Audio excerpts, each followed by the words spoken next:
விசாரமானதொரு சந்தையிலே தம்பி ஒருவன் கடை வைத்திருந்தான் பார் வைத்திருந்தான் படைகளும் தோசைகளும் வைத்திருந்தான். அதை காக்கை ஒன்று தூக்கிச் செல்ல தந்தி இருந்த நடித்தான் பார்க்க தந்திரமாகவே.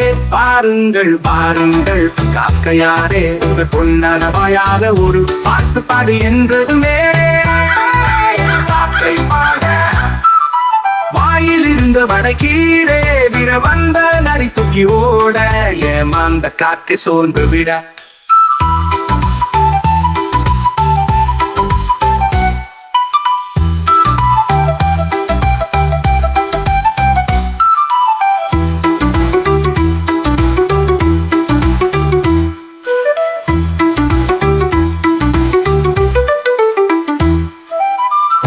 பாருங்கள் காக்கையாரே உங்கள் பொன்னான வாயால ஒரு பாட்டு பாடு என்றதுமே காக்கா என காக்கை பாட வாயில் இருந்த வடை கீழே விட வந்த நரி தூக்கி ஓட ஏமாந்து காக்கை சோர்ந்து விட.